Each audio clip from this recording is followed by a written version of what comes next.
90 के दशक से पहले जन्म लेने वाले लोग बताते हैं कि लालू प्रसाद यादव जनसंख्या नियंत्रण पर काफी विशेष ध्यान देते थे और उनके राज में काफी सारे लोगों की हत्याएं हुई। और हत्या इसको नहीं कह सकते हैं, लालू प्रसाद यादव जनसंख्या नियंत्रण करना चाहते थे और धरती पर जो लोगों का जो बोझ बढ़ रहा है उसको नियंत्रित करने के लिए जो भी अपराधी जो है उनके अपराधी तत्व के लोगों को खुली छूट दी जाती थी और ये लोग जनसंख्या नियंत्रण करते थे।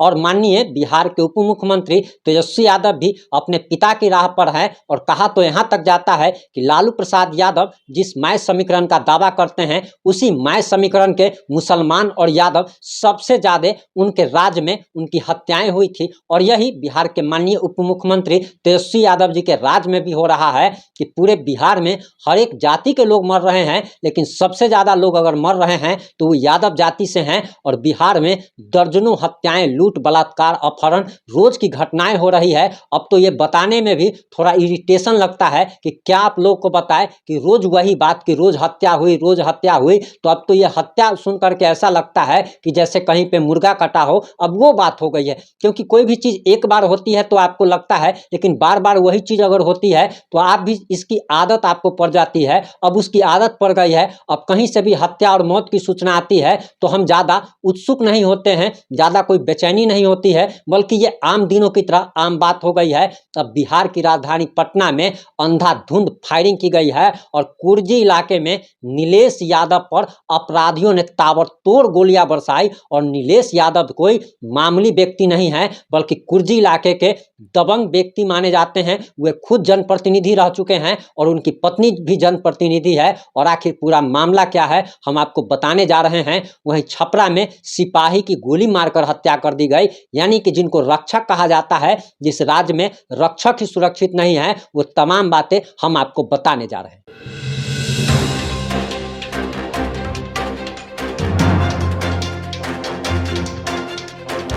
नमस्कार, मैं प्रिंस कुमार सिंह और आप देख रहे हैं पॉजिटिव इंडिया। अगर अभी तक आपने चैनल को सब्सक्राइब नहीं किया है तो कृपया चैनल को सब्सक्राइब कर दीजिए और जो लोग ऑलरेडी कर चुके हैं उन सभी लोग को तहे दिल से धन्यवाद। अब आते हैं मुद्दे पे।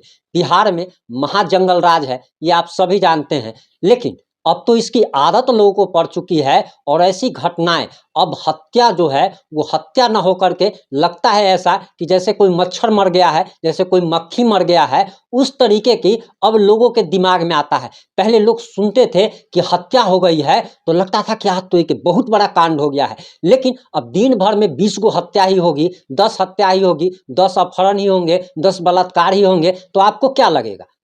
तो घर की मुर्गी दाल बराबर। तो ठीक वही बात अब हो रही है बिहार में। और बिहार की राजधानी पटना में बिहार के तमाम हिटलर लोग रहते हैं जो कि बड़े बड़े पावरफुल लोग कहे जाते हैं। और उसी पटना के कुर्जी में, और वो भी नीलेश यादव की, जब यादव समाज कहता है कि अब हमारी सरकार है तो आखिर उस सरकार में ही यादवों की हत्या क्यों हो रही है? और जो व्यक्ति, सबसे बड़ी बात तो ये है कि जो व्यक्ति अपने परिवार का ख्याल नहीं रख सकता है, जो व्यक्ति अपने जात का ख्याल नहीं रख सकता है, जो व्यक्ति अपने समाज का ख्याल नहीं रख सकता है, वो व्यक्ति पूरे राज्य का और वो भी देश का ख्याल क्या रख सकता है? जरा सोचने की बात है। आप खुद अगर एक परिवार अगर चला रहे हैं तो अगर आप एक परिवार को अगर आप नहीं चला सकते हैं, अगर आपका अपना बेटा अगर कंट्रोल में नहीं है तो आप दूसरे को क्या कंट्रोल में कर लीजिएगा? ठीक वही बात हो रही है बिहार में।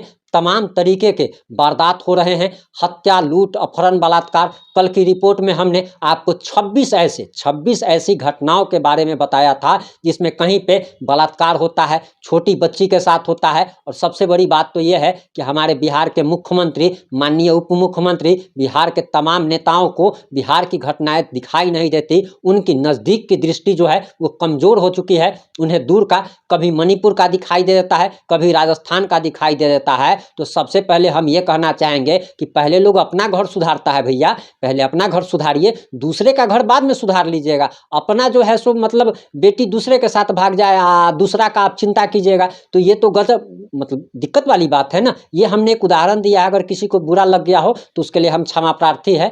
लेकिन हमारा कहने का उद्देश्य ये था कि पहले इंसान, कोई भी व्यक्ति अपने आप में सुधार लाता है, और जब अपने आप में सुधार ले आए, अपने परिवार में सुधार ले आए, उसके बाद दूसरे को सुधारने की बात करे तो अच्छा जचता भी है, उसे ही ज्ञानी कहा जाता है। लेकिन हमारे बिहार में आखिर हो क्या रहा है? और नीलेश यादव जिस पर अंधाधुंध फायरिंग की गई है, वो कोई आम व्यक्ति नहीं था, बल्कि उस इलाके का दबंग व्यक्ति माना जाता है। और एक दबंग व्यक्ति को, और उसमें भी यादव, और उसमें भी आप कह सकते हैं कि यादवों की सरकार, महागठबंधन की सरकार, और उसके बावजूद भी यादव सुरक्षित नहीं है। आप तमाम उन लोगों से जानकारी ले सकते हैं जिनका भी जन्म 90 से पहले हुआ है। वो लोग तमाम बातें आपको बताएंगे कि आखिर इस राज्य में सबसे ज़्यादा हत्याओं अगर हुई है तो दलितों की हुई है, ओबीसी की हुई है, और सबसे ज़्यादा फॉरवर्ड की हत्या हुई है। और ये हत्याओं का दौर जो है कुछ सालों के लिए ठहर सा गया था।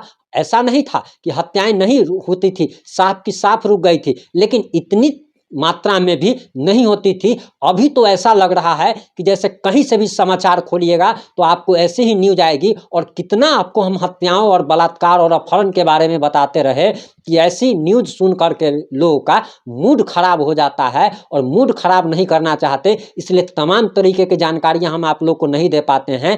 लेकिन बिहार की राजधानी की यह घटना जो है प्रशासन पर साफ साफ पूर्ण रूप से सवाल खड़ा करती है, और प्रशासन पर एक प्रकार से अपराधियों ने एक प्रकार की चुनौती दे डाली है कि आप जरा सोचिए कि वो नीलेश मुखिया, जिसके अपना ही इलाका, अपना ही ऑफिस, और ऑफिस के निकट ही अपराधी आते हैं, 2 बाइक से आते हैं, 4 की संख्या में आते हैं, अंधाधुंध फायरिंग करते हैं, और उसके बाद फरार हो जाते हैं। उन्हें जो है रूबन हॉस्पिटल में एडमिट कराया जाता है, और उसके बाद उनकी स्थिति जो है चिंताजनक बनी हुई थी। अभी रिपोर्ट बनाने तक, अभी तक उनकी हालत गंभीर थी।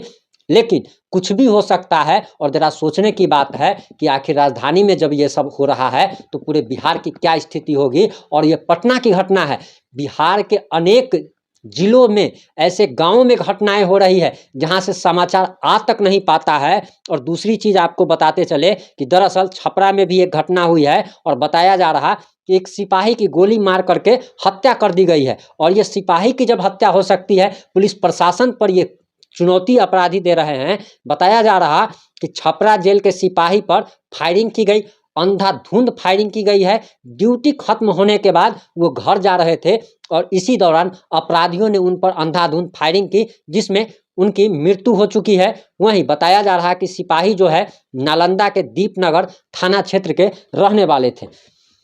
तो सबसे बड़ा सवाल ये है कि जो लोग इस सरकार को अपना कहते हैं, उन लोगों के बुद्धि पर तरस आता है, और उन लोगों को सिर्फ और सिर्फ एक ही बात कहना चाहेंगे, हम न्यूज कम आप लोगों को सुनाते हैं और व्यवहारिक ज्ञान ज़्यादा से ज़्यादा देने की कोशिश करते हैं, ताकि आपकी लाइफ में सुधार आ सके। और हम ये बात उन लोगों को कह देना चाहते हैं कि कान खोल करके सुन लीजिए, कोई भी सरकार हो, चाहे वो तेजस्वी की सरकार हो, मोदी की सरकार हो, ये लोग किसी के भी नहीं होते हैं। इन लोगों का सिर्फ और सिर्फ कुर्सी प्यारा है। आखिर जात वाले जो भी लोग जात की राजनीति करते हैं, इन लोगों ने, कितने लोगों ने अपने जात का भला किया है, आप जरा समझ सकते हैं। इस मुद्दे पर आप क्या सोचते हैं? आपकी क्या राय है? आपकी क्या प्रतिक्रिया है? कमेंट बॉक्स में आपका स्वागत है। जुड़े रहें हमारे साथ। जय हिंद, जय भारत, जय जय बिहार।